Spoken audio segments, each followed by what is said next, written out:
It's policy. That's the beginning. Whether we've had the right policy direction from the beginning. The nation has not focused on the critical element of cost and policy direction for sustainability. It costs approximately $1 million to produce a megawatt of electricity. And that means huge investment.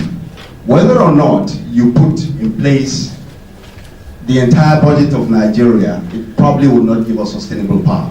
But it's critical that, like all the countries that we've seen who have attained sustainability in terms of development, China, America, there is need for a critical policy direction that is based on a regulatory setup that will give guarantee to the investing public.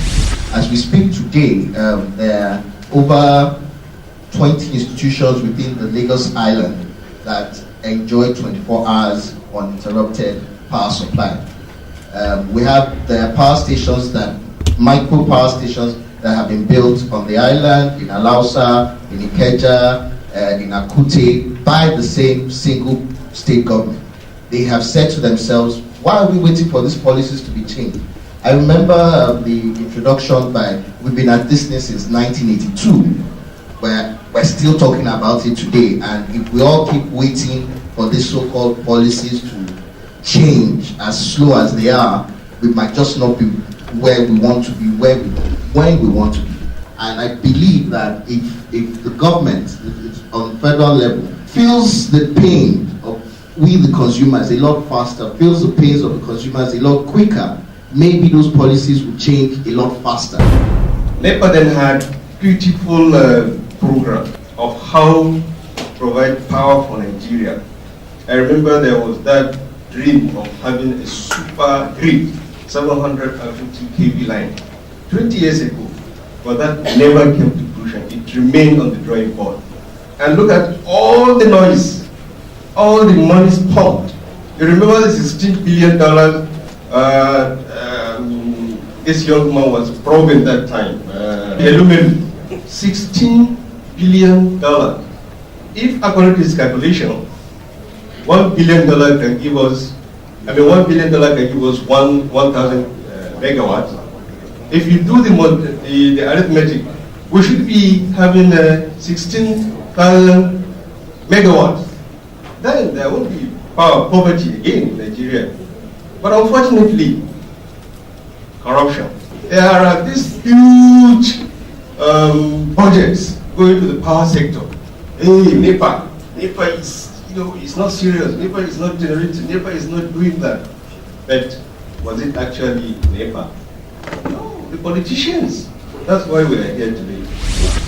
I think it's very critical. I think that the procurement process, which is just the process to which we buy, if you want to put it as simply as possible, we buy goods, works and services. I think it's very important. And why is it important? It's important because it's at that stage that we're going to choose who is going to carry out a project. We're going to make sure that the person is competent enough to carry out the project. We're going to make sure that it's not at inflated costs that we're carrying out that project, because we have lots of issues, right? We need lots of money, and so we want to make sure that the money is going to the right place. Now, what we were watching before, we had seen that there's this World Bank. We heard, Obasanjo at that time had told us all the money that was being invested, billions, that was supposed to be going into the power sector. We did not have that. We supposedly did not have that money. Maybe we had it because we have lots of oil blocks. But credit facilities are being taken from several organizations, and we pay back that money. So the World Bank is one of those organizations that provides us with credit facilities to run our power projects.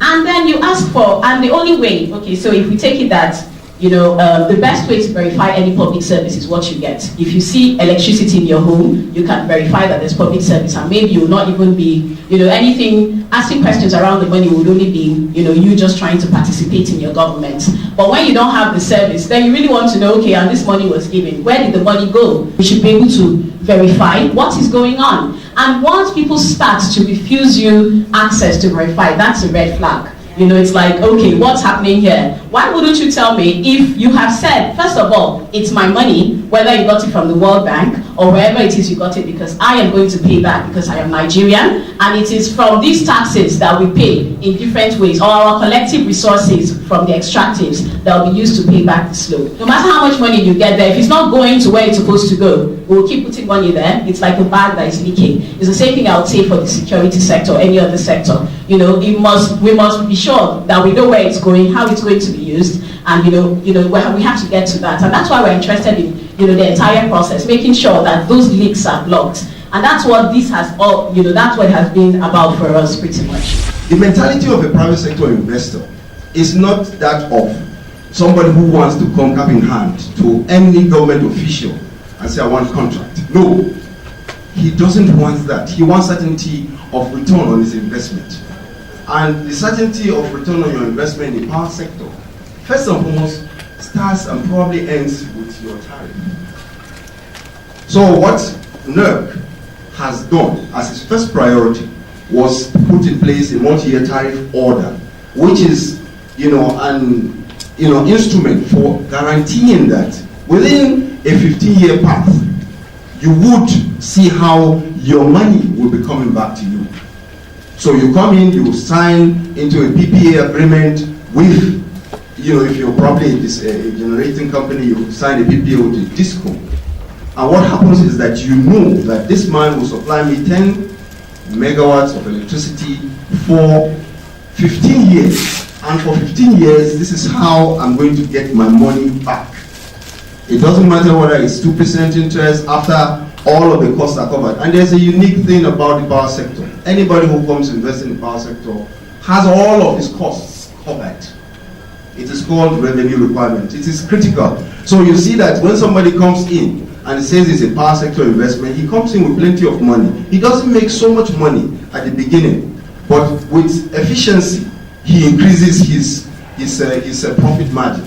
So what we have done is to put an incentive scheme such that the more you reduce your losses, the more money you make. We use technology called compressed natural gas on the island. So it means that we go to where the gas is being compressed. We go to a gas pipeline somewhere outside Lagos. You compress it and then you break it down in skids, in trucks. So it's similar to what you all have at home, where you have your gas cylinders. You go fill it up, you come and do it. It's a lot cheaper than diesel. It's a lot more economical, environmentally friendly. So there's a maximum capacity that one will be able to generate based on CNG. Right now we have 10. We know that we can go up to about 20, but then the law comes back in. If you have a 20 megawatt power plant, you have to only serve it to the grid. So it doesn't even make any sense to go that high as well, because you now fall under the same way that somebody in Yola wants to enjoy your electricity that you're selling, that you're generating on the marina.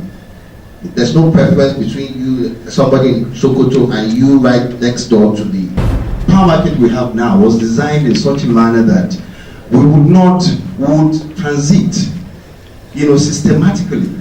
And if we allow what you are saying to happen, what will happen is, at the end of the day, you will have a Kunle power, a Shitu power, a Madam power, doing what we term cherry picking.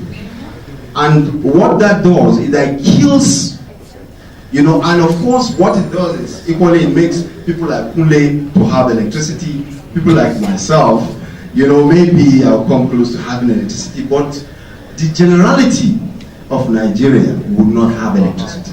So you see, it's an issue of having to, I'll explain to you, sir. Kunle's power costs about 60 naira per kilowatt hour. Yes. You understand me? There is somebody who is willing to pay because you run your generator at 1,000 naira a day. So you are willing, there is somebody who will be willing to pay 100, 150 naira because he uses an average of 1,000 naira. You understand? So what we want to do is, it's not sustainable. So you have patches of electricity all around you, And I can assure you, government will not be, a no responsible government will accept such. You cannot subject this provision of electricity, water, education to the market forces. You can't do that. These are human rights. These are human needs, and they are also human rights. So you cannot subject all of this to the market forces. He said government must be, a key player. Open up the sector. Where are the investors? Mark, you have to look for a genuine investor. There are investors, crooks. So open up the sector. Let us come up lead. I mean, market is just it's all about competition.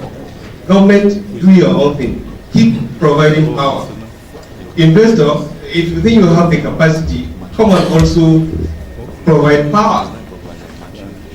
It's not that this power that I'm seeing now, I don't care, as a customer, I don't care where it comes from. It can come from public generator or a private generator. I don't really care. What I want is this power. And I want to that's just what I want. We are all part of our community, whether we work in government, private sector, wherever it is. And there are different levels within our power sector because of all that has gone down and all that is going on now. There's, first of all, our levels of information are asymmetrical. So some people know, some people don't know, and before instead of you to tell me, you just say, this one doesn't know what she's talking about. Why don't you let us know what's happening? And you see, I think that this is even more critical for people within the sector. I don't think there's enough sharing of information within the sector. Some people have some information and others don't have. And so if you're not working, if you need someone to make sure that we can achieve, because no one can do it alone, then why are we not sharing information the way we should? And we have enough of the regulations, we have enough of the legislations to allow us to do that. But I don't think that we're taking advantage of it as much as we should. Another thing is of course, it's also members of the communities that build businesses. And if we have stable electricity, then we'll see that lots of us will be able to do those small businesses that we would want to do. Recently, in the Ministry of Power, we saw this, this contract for bulk trading electricity, providing legal advisory services for bulk trading electricity, and it was $1.5 million US plus 27 million naira for 6 weeks or something like that. It was really expensive, and it was a partnership between a law firm in Nigeria and one in the United States. And because personally I didn't know what that meant, because it was just a headline, and this was awarded last year by the Bureau of Public Procurement because it was within that threshold.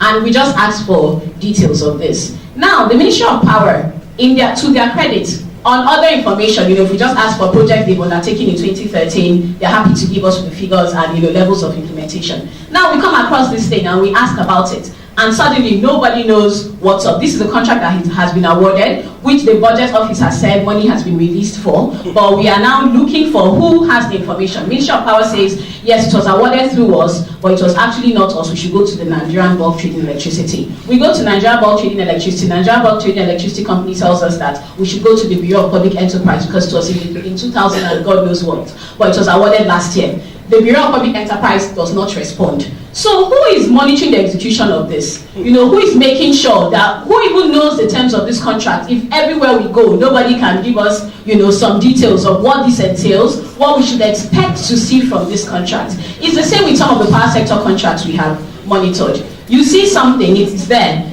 I don't know, the public who is there, the community members I don't know what they expect from the project, or maybe they expect too much. But they're not giving correct information on what that thing can actually do. So for them, it's a white elephant. So we monitored the placement of sectionalizers. That was one of, and sectionalizers, what they do is just to isolate areas of fault, so that if I need to do maintenance, for example, I'm not going to have to put the whole area in darkness. I just isolate that area and put it. But we're doing lots of these things, putting things that looked really big, and none of us knew what that meant.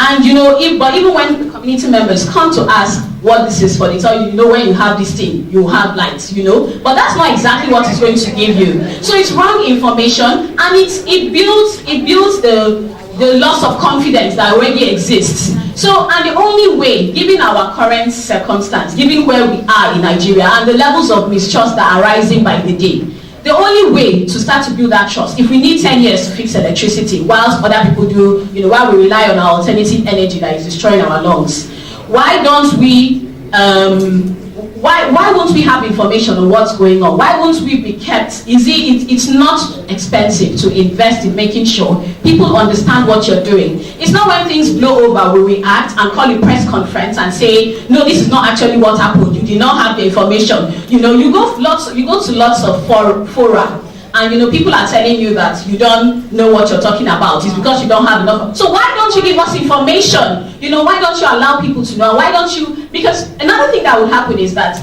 by giving people information, it's human development, and then you would stop people from vandalizing what is happening. You create mechanisms that are independent of whoever is in office, because everybody knows what's supposed to be happening, at what time it's supposed to be happening. So I'm no longer, if you come and meet me and say, I must give you this, I must settle you for, I must give you a kickback, I say, well, that it's open there. If I give you now, everybody is seeing, so it puts you, I believe that it even secures you as a government official from or a public official, or even the private sector, from having to do things that may be detrimental to progress.